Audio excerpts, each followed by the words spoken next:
Hello students, good evening to all. Our today's topic is cash flow statement, chapter number 7, class plus 2. Question number 31, cash flow statement. From the following balance sheet of X Limited, make out the statement of sources and uses of cash. तो हमारे पास particulars दिए हैं equities and liabilities में. Equities and liability note number और 2016 and 2017 and 2017 and 2018 का हमारे पास data दिया है. तो सबसे पहले हमारे पास दिए हैं share holder fund. Share holder fund में हमारे पास जो है 2016 के 3 लाख और 2017 के 4 लाख. इसी प्रकार से हमारे पास 12% प्रेफरेंस शेयर कैपिटल दी हुई है 1,92,000 एंड 1,50,000. देन हमारे पास जो है रिजर्व एंड सरप्लस दिए हैं. रिजर्व एंड सरप्लस में हमारे पास जनरल रिजर्व दिए हैं, तो जनरल रिजर्व 40,000 एंड 70,000. हमारे पास जो है statement of profit loss account दिया है 30,000 एंड 48,000. इसी प्रकार से हमारे पास करंट लायबिलिटी दी है. करंट लायबिलिटी में क्रेडिटर्स दिए हैं. क्रेडिटर्स में 55,000 एंड 83,000. और फिर हमारे पास जो है बिल्स पेबल दिए हैं. बिल्स पेबल में हमारे पास जो है 20,000 एंड 16,000.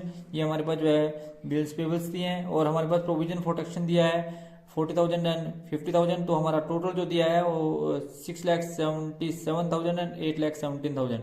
इसी प्रकार से असेट साइड में हमारे पास जो है सबसे पहले हमारे पास दिए non current asset. Non current asset में हमारे पास फिक्स सेट दिए हैं. फिक्स सेट हमारे पास जो है 2 लाख और 1,70,000 दिए हैं. इसी प्रकार से लैंड एंड बिल्डिंग जो हमारे पास 80,000 और 2 लाख दिए. और हमारे पास जो है इंटेंजिबल असेट गुडविल जो है 1,15,000 की 90,000 रही, रिटर्न ऑफ हुई. और कैश इन हैंड हमारे पास दिया है 15,000 एंड 10,000. इसी प्रकार से स्टॉक हमारे पास दिया है 77,000 एंड 1,09,000. हमारे पास जो है वो डेटर्स दिए हैं. डेटर्स हमारे पास दिए हैं 1,60,000 एंड 2 लाख. और इसी प्रकार से हमारे पास बिल रिसीवल दिए हैं 2 lakh and 30,000.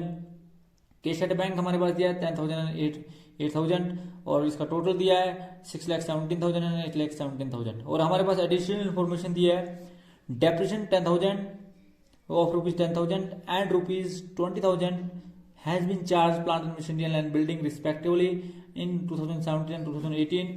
An interim dividend paid of rupees 20,000 has been paid for 2017-18.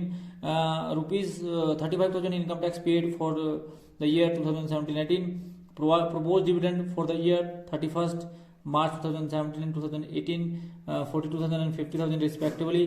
तो हमारे पास जो है हमने डिफरेंट एक्टिविटीज से किस प्रकार से जो है वो cash flow from operating activities और cash flow from financial activities and cash flow from financial activities जो है और इन्वेस्टमेंट एक्टिविटीज इस प्रकार से निकालेंगे. हम क्वेश्चन करेंगे जिससे आपको और भी क्लियर होगा. इस क्वेश्चन के अंदर क्वेश्चन नंबर 31 के अंदर हम सबसे पहले जो है वर्किंग नोट बनाएंगे जिसमें हम land and building, plant and machinery और प्रोविजन फॉर टैक्सेशन अकाउंट बनाएंगे. तो किस प्रकार से जो है लैंड एंड बिल्डिंग अकाउंट बनाया जाएगा. लैंड एंड बिल्डिंग बिजनेस का असेट है, इसलिए इसे टू बैलेंस ब्रोट डाउन से प्रारंभ करेंगे. तो सबसे पहले लिखेंगे हम यहाँ टू बैलेंस ब्रोट डाउन. यहाँ लिखेंगे जी हम टू बैलेंस ब्रोट डाउन. हमारे पास जो है ओपनिंग बैलेंस दिया हुआ है, क्योंकि आप सभी जानते हैं कि जितने भी असेट होते हैं उनका डेबिट बैलेंस होता है और इसे टू बैलेंस ब्रोट डाउन से प्रारंभ किया जाएगा. और ये आपके पास आया 2 lakh.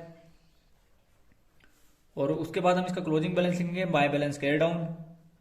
By balance carry down जो क्लोजिंग बैलेंस है इसका वो है जी 1,70,000. 1,70,000 इसका क्लोजिंग बैलेंस आया. फिर आपने इस पर डेप्रिसिएशन लगाया. तो जब आप डेप्रिसिएशन लगाएंगे तो आप लिखेंगे बाय डेप्रिसिएशन. और जितना आप डेप्रिसिएशन लगाएंगे उसको आप क्रेडिट साइड लिखेंगे. और डेप्रिसिएशन आपने इस पर लगाया 20,000. तो जो बैलेंसिंग फिगर बचा, क्योंकि आप देखते हैं कि इसका टोटल किया आपने, टोटल करने के बाद आपने देखा कि डेबिट साइड का टोटल ज्यादा आया, दैट इज 2 लाख.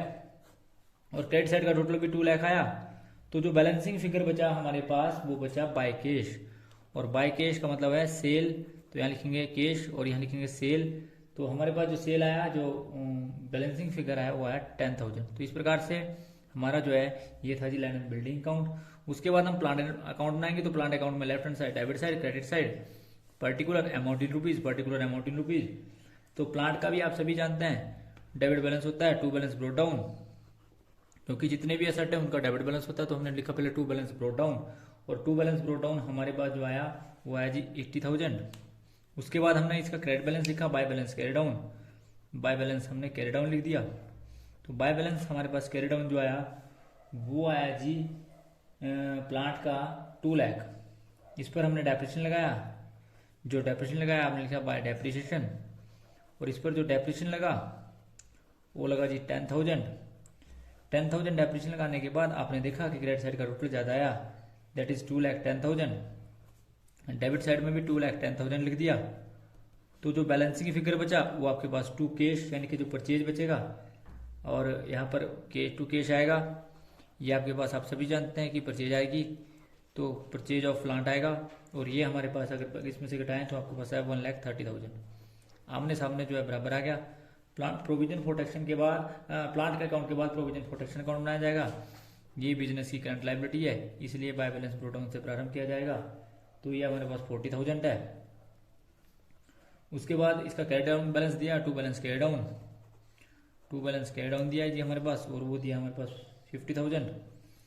तो बैलेंसिंग फिगर हमारे यानी कि हमने टू कैश किया, इसमें पेड किया, तो जो पेड होता है वो डेबिट साइड लिखते हैं, टू कैश पेड, और ये एडिशनल इन्फॉर्मेशन में दिया 35,000।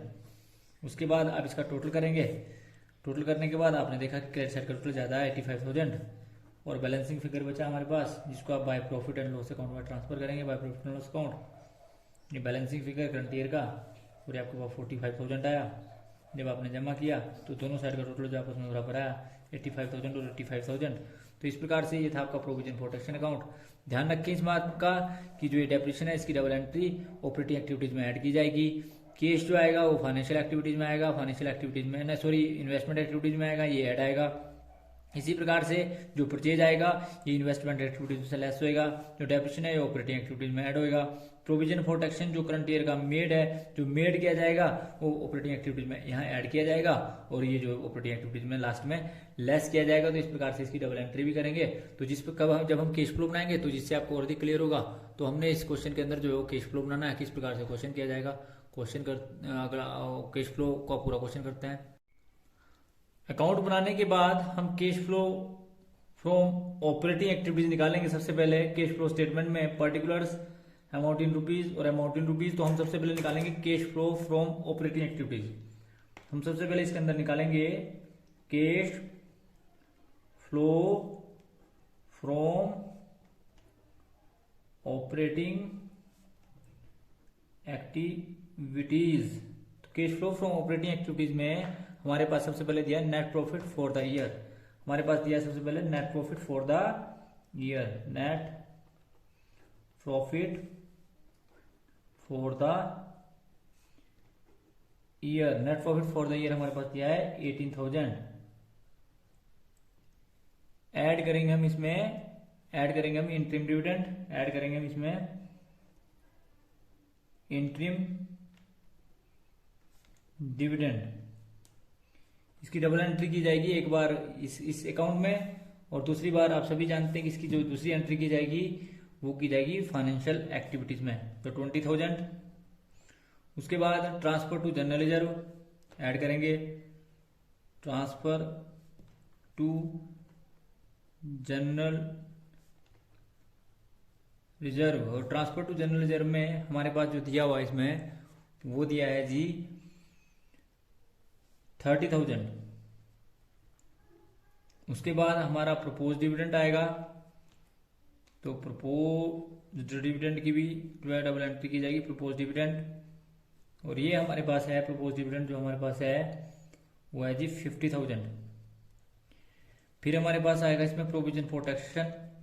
तो प्रोविजन प्रोटेक्शन आप सभी जानते हैं, यहाँ पर जो हमारे पास यहाँ पर बैलेंसिंग फिगर है 45,000 वो लिखेंगे, इन सबको जोड़ देंगे तो ये आपके पास आया 1,45,000, और इसमें इसको जमा करेंगे 18,000 को तो आपके पास आएगा 1,63,000।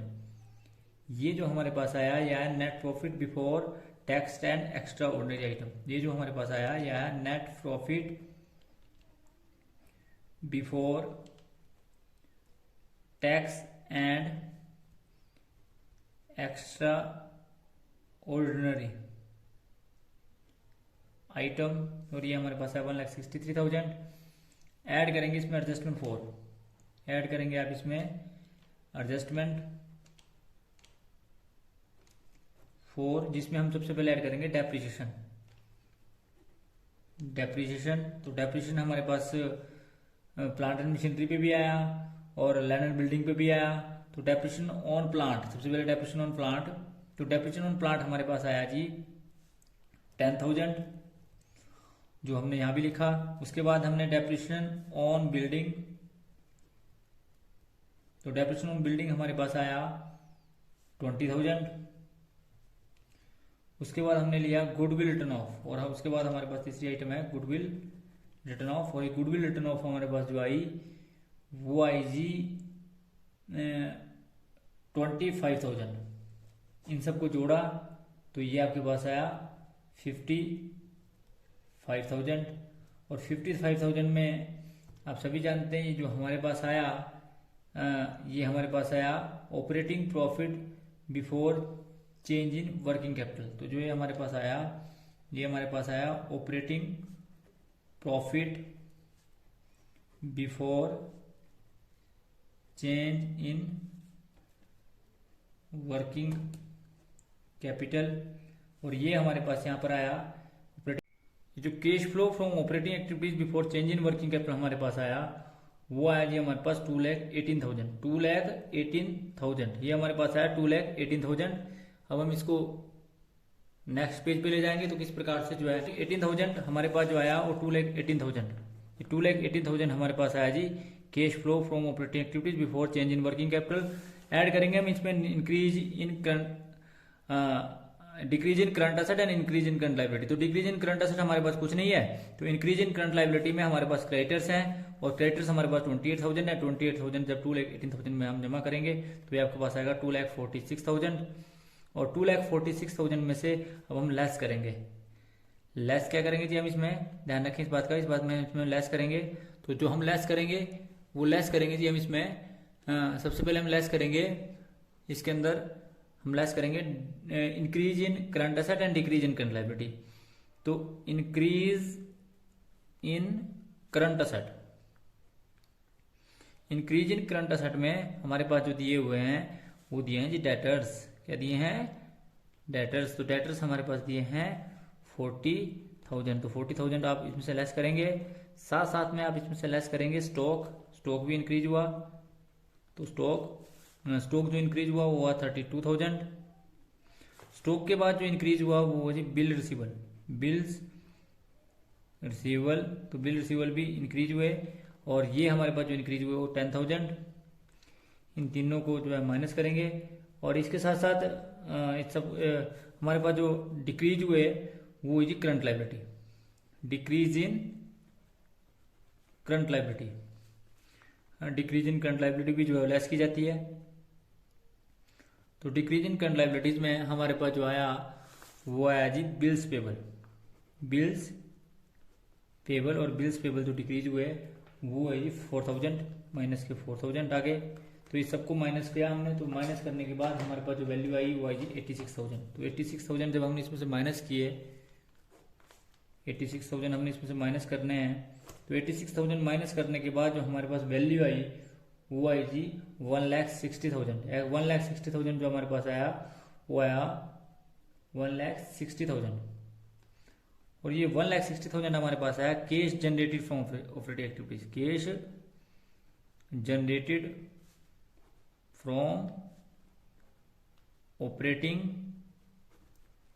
Activities, cash generated from operating activities हमारे पास ये आया। अब हमने इसमें से करना है, अब हमने लेस करना है इसमें से पेमेंट ऑफ टैक्स। लेस करना है आपने इसमें से पेमेंट ऑफ टैक्स। तो पेमेंट ऑफ टैक्स आप इसमें से लेस करेंगे तो ये आएगा जी 35,000। जब 35,000 आप इसमें से लेस करेंगे तो ये हमारे पास आया 1,25,000। 1,25,000 जो आपके पास आया वो आया जी cash flow from operating activities. Cash flow from operating activities. तो ये आपके पास आया cash flow from operating activities. अब हमने जो है क्या करना है जी, हमने निकालना है cash flow from investing activities. अब हम निकालेंगे cash flow from investing activities. Cash flow from investing activities. तो cash flow from investing activities जब आप निकालेंगे तो सबसे पहले लिखेंगे sale of land and building, लिखेंगे proceed from sale of land and building.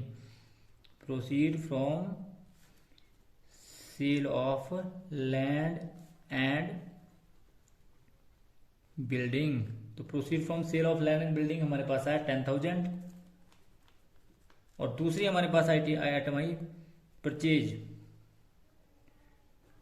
Of plant. Purchase of plant जो हमारे पास आई 1,30,000। 1,30,000 तो ये भी माइनस का किया, तो इसमें से जब माइनस किया तो आपके पास आया माइनस का 1,20,000। 1,20,000 माइनस का, तो 1,20,000 माइनस का आया। तो यही हमारे पास जो आया वो आया जी cash used in investing activities. और ये हमारे पास आया जी आपके पास 1,20,000 माइनस का।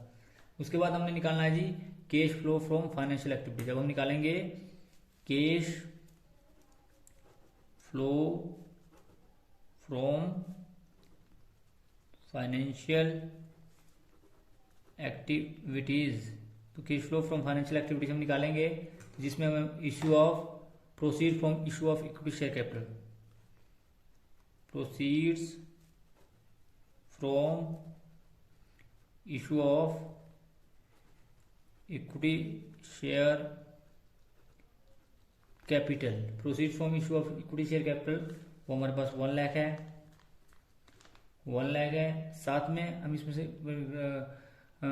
Redemption of preference share capital less करेंगे। रिडम्पशन ऑफ प्रेफरेंस शेयर, और ये हमारे पास है redemption of preference share 50,000 minus का। इसमें से हम लेस करेंगे propose dividend, payment of propose dividend, payment of proposed dividend. Payment of propose dividend हमारे पास आया 42,000 माइनस का। और साथ में हम इसमें से माइनस करेंगे पेमेंट ऑफ इंटरिम डिविडेंड, और ये हमारे पास है 20,000। इसको भी आप माइनस करेंगे तो हमारे पास जो इसमें आंसर आया वो माइनस करने के बाद प्लस, और ये आपके पास माइनस का 12,000, और ये माइनस का 12,000 ही हमारे पास आया net cash used in financial activities, और ये हमारे पास आया सी। तो अगर हम यहाँ निकालेंगे तो हमारे पास आया net decrease in cash and cash equivalent. तो net decrease in cash and cash equivalent हमारे पास आया, ये हमारे पास आया जी इन सबको A plus B plus C को करने के बाद माइनस का 7,000 ऐड करेंगे आप इसमें opening balance of cash and cash equivalent, और ये हमारे पास है 25,000। और जो हमारे पास आंसर आएगा वो आएगा जी closing balance of cash and cash equivalent, और ये हमारे पास आया 18,000। तो ये था जी हमारा question number 31। Thanks for watching the video. Please like, comment and subscribe my channel and press bell icon for next notification. Thank you.